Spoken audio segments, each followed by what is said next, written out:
Hello Aquarius, this is Victoria from Mindful Bamboo and I'm here with your December tarot reading. As always, we'll be looking at your love situation, your career and workspace, and the advice from the universe for you. I will also be pulling some messages from your person of interest from a different deck, and for the oracle message, I picked the Spirit Junkie Oracle by Gabby Bernstein. I love this deck very much, and I love that it's presented in the form of affirmations, positive statements, and I feel like the month of December is a perfect time for this kind of information as we're setting some serious intentions for next year, whether we do it consciously or we don't really pay attention to it, but we actually do. And you got two cards, Aquarius.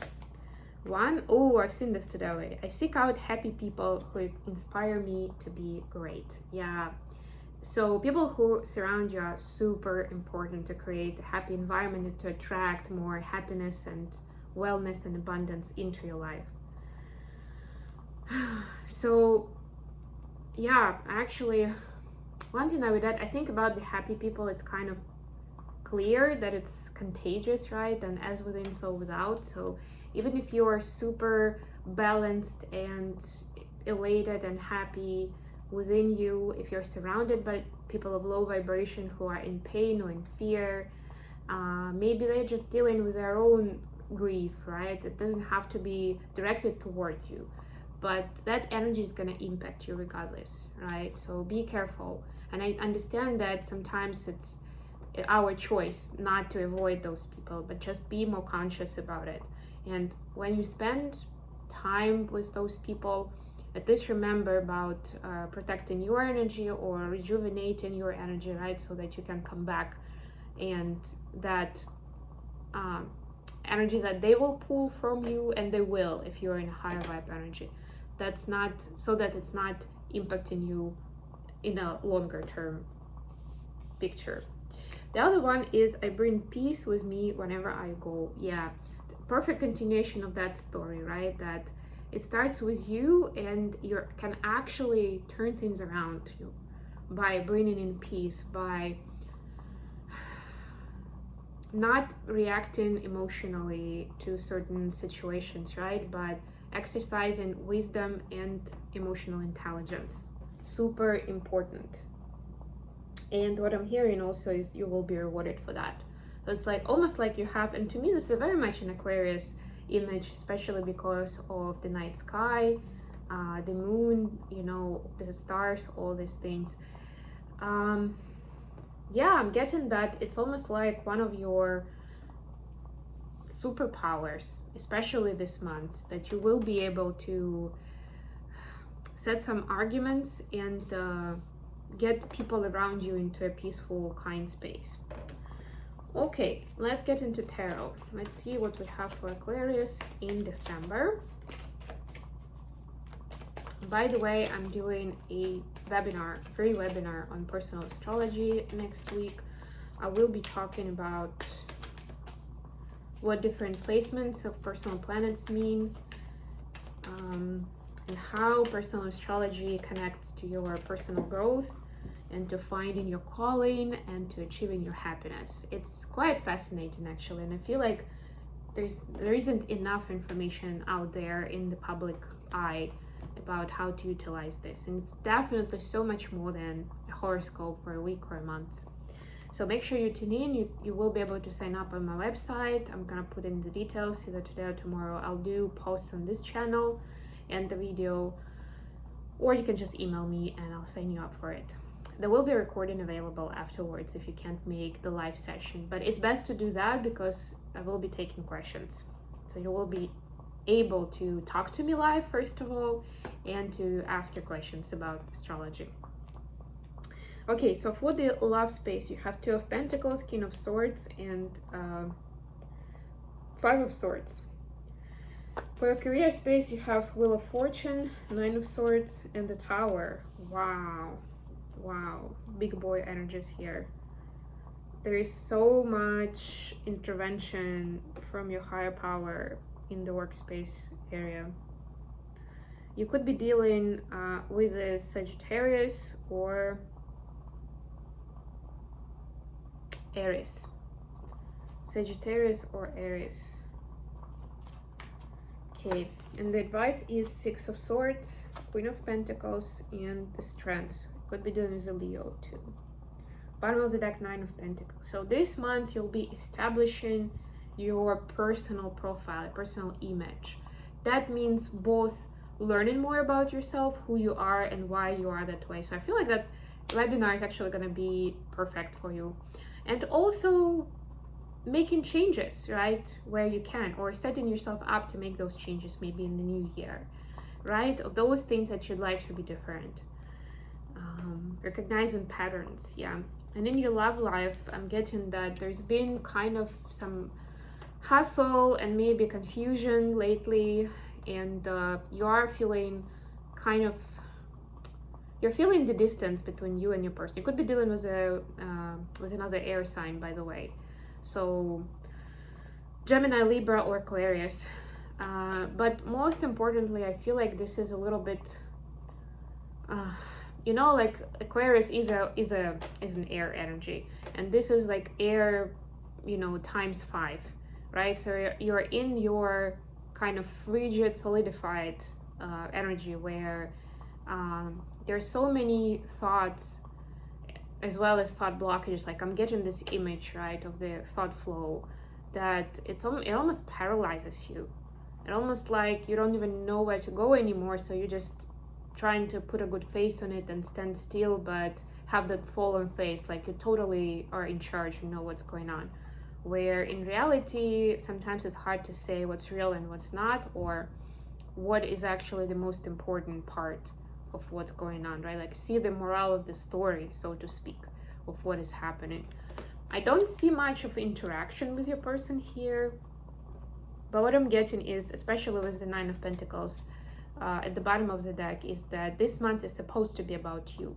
It doesn't mean that you're supposed to ignore or neglect your loved ones, but your priority, especially if you're considering what is the priority, your priority is your own happiness, your own balance, your own fulfillment, if anything, right? And if it means taking vacation and I don't know, taking a hike by yourself or going on a trip with your girlfriend, so like changing the scene, doing something different, maybe a retreat, do that, right? Like if that was your consideration, this is your confirmation. You are to do that. That's going to be your best decision this month, right? And I know that holidays also put us into a spinning wheel of like getting the gifts, preparing the meals, making sure that all the travel plans come true. But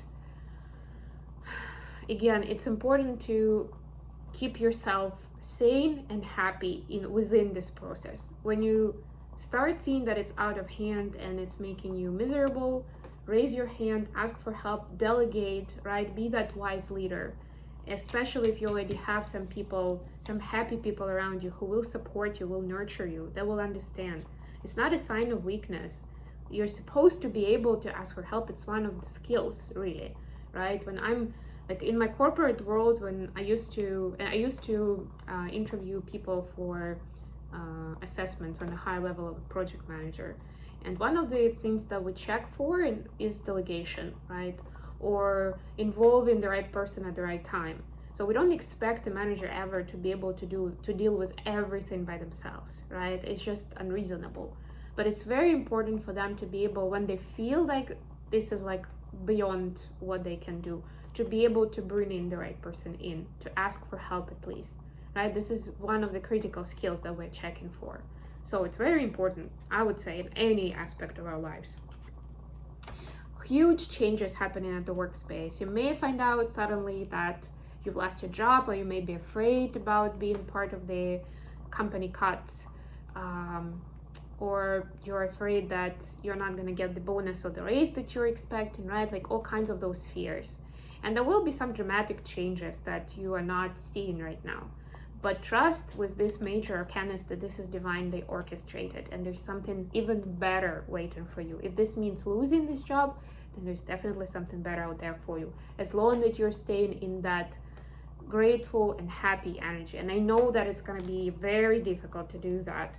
Hence your personal growth, your meditation practice, your affirmations, right? I bring peace with me wherever I go, right? Write it down for yourself, put it up somewhere, right? And remember how critical it is for you to stay in this state of peace, both for your own life, for your own sake, and for people around you who will be inspired by you if you project that happiness, kindness, and compassion.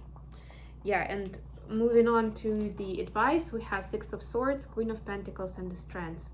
So you're actually showing up as the Queen of Pentacles here, which means that you have all the resources you need to create success in your life. And I mean like actual 3D life, whatever that means to you, your lifestyle, you know, what you I don't know, what you're wearing in your style, the food that you eat, how you kind of arrange everything in your home, right? The work, the money you make, like all of those things. You have the power to turn things around and make it yours, kind of like, right? Like create it the way you want it. It's important to recognize your inner power, your potential. And actually, Six of Swords is the card of staying in peace or bringing peace wherever you go, right? It couldn't be, like, if you thought about what other card could it be, this is the best card, right? Because this is moving, if you are not in a stable and peaceful place, moving to the place of peace and stability. This is, I would say, this is the key piece of advice. Okay, let's get some messages for Aquarius from their person. Let's see what they have to say. I'll be interested because I didn't see much of that vibe in the main reading. So let's see what they have to tell you.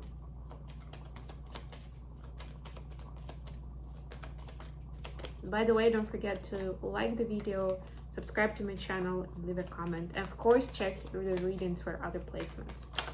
Sun, Moon, Rising, Venus, or the North Node. I will be speaking about the North Node in this webinar briefly. I mean, this is a kind of like an hour-long event overall, so I won't be able to dive into a lot of things, but this is like a prequel to the events that will be happening early next year. Okay, so oh my gosh, we have strengthened for once. Are you kidding me? Are you kidding me? You could be dealing with a Leo, but the bottom line is your person sees the ultimate future with you. They are totally seeing long-term with you. They see this as something, as a happy marriage, happy connection, however you want to call it. You may not be married, it doesn't have to be, but they definitely see this as a very happy and successful union, right? And they can see the strength in you, right? The beauty and the strength at the same time. Like they're amazed at how you manage to kind of combine the kindness and tenderness together with a lot of inner strengths and empowerment, right? So they would like for you to stay in that space, right? And what I'm also hearing is they're saying if there's anything that they can do to help you stay in the place of strength and happiness, you know, happiness of union, of marriage, or whatever it is, they would like to know what they can do. So stay, like we talked about, keeping distance a little bit closed off. So open up that channel of communication so that your person can be there for you. They want to be there for you, right? They are your partner in crime, that's what I'm hearing. And they want this to stay that way no matter what. Okay, I hope this has been good for you guys. Thank you so much for joining me today. I love you all, and I'll be back with more readings very soon. Bye everyone.